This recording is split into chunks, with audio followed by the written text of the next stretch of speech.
going. But then they bogged down for stretches, which allowed the Buccaneers to to get back in this game and tie it up. What did you make of the Rams offense, particularly when it was sharp? Well, you know, I thought they threw the ball way too much. I didn't think they would win if they went here, but they executed so well, and Sean McVay was much better than Todd Bowles was, but it was about the diagram. It was about the scheme. Here you're going to see everybody blocked down, and Gerald Everett come out of the other side. Watch the way that he manipulates the defense on the back end, the underneath coverage wide open with all the space to the side. Easy throw for Jared Goff. And then next we're going to see one of the biggest plays of the first half. This is actually the 3 points you can say they win the game by. You're going to get the tackle out. You're going to get number 2 wide receiver out the center. And they're all going to get to Robert Woods as he comes back for the screen. Now, Robert Woods gets out of this thing because the blocks are sealed off. He has to make a decision. Does he get out of bounds? Does he get down? Or does he try to score? Because this is late in the half. He breaks it. He actually gets tackled. They get up. They spike the ball. They get 3. Now, here's a play that shows you how great Cooper Kupp is. They're going to give him a clear route with an option route on Carlton Davis, who's their best defender. Watch him hit him with the icky wicky sticky, gets outside, catches the ball. Devontae Adams is talking about that dude being underrated because he gets open, he's physical, and he has great hands. This was a virtuoso performance by Sean McVay, but also these wide receivers and even Jared Goff with the 2 interceptions. They had to show up big because the run game was stopped, and boy, did they.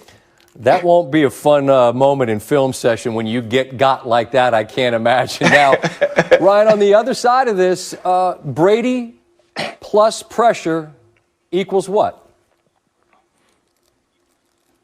Pipes busted.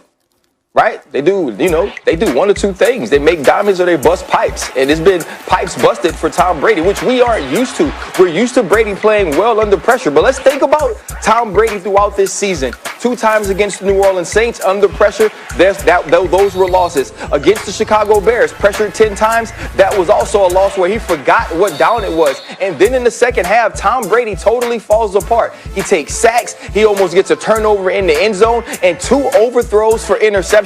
This is becoming a problem.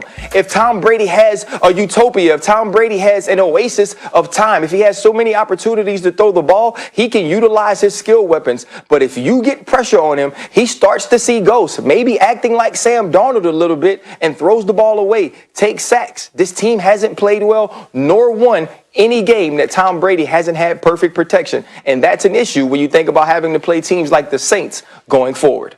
All right, Ryan, I'm going to get greedy this week. I feel like we had a bunch of really good games, and as we reach Thanksgiving, we have a sense of what we're looking at and what we're seeing. I want to get your thoughts on some teams as we head into the most important stretch of the season in just a bit, all right?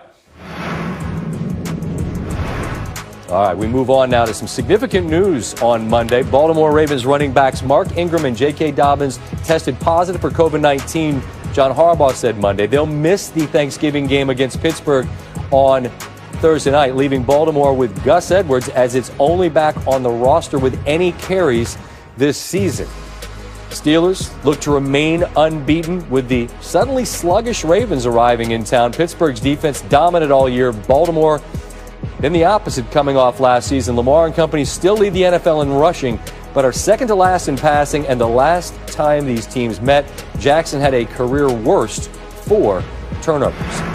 Staying in the AFC North, specifics on Joe Burrow's injury came out Monday, and it was not great. You had to imagine it would be bad. He tore the ACL and MCL and suffered other structural damage to his left knee in the game against Washington. Coach Zach Taylor said they expect Burrow to make, quote, a full recovery and be ready for the 2021 season. Now, the Burrow news is brutal, to be sure, and the time frame about that recovery is lengthy in terms of a return. But there is some hopeful news on another quarterback to share on this Monday, and we'll take any good news we can get at the moment. One of the scarier leg injuries we've seen in recent years was UCF quarterback Mackenzie Milton.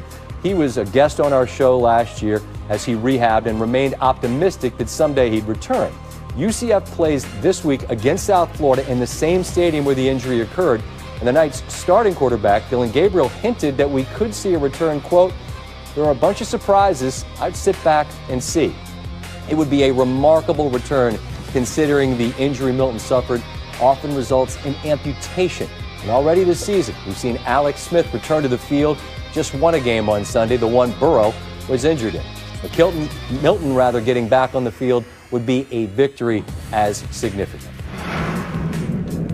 Speaking of injury news from the NBA, we were hoping to see Klay return from a knee injury, but he suffered that Achilles injury and will miss the 2020-21 season. Steph Curry, Thompson's running mate and fellow Splash brother for 8 seasons, spoke about the injury for the first time on Monday with the undefeateds. Mark Spears. To get that call was a gut punch for sure. A lot of tears, a lot of you don't really know what to say because a guy like that having to go through 2 pretty serious rehabs now. But at the end of the day, we have to have his back. We hope that he's around and he's part of what we're going to do this year through his rehab and staying connected with us because he can come back strong. He is that type of guy that loves the game so much that he's going to do whatever it takes to get back out there on the floor and be himself. And that's what we hope. That's all. That's the confidence that we have. And this is 2.5 years of rehab is tough for anybody. But we're hoping for the best. Sounds like you had an emotional call with him. With him, with Bob, Coach Kerr. But you said there were some tears.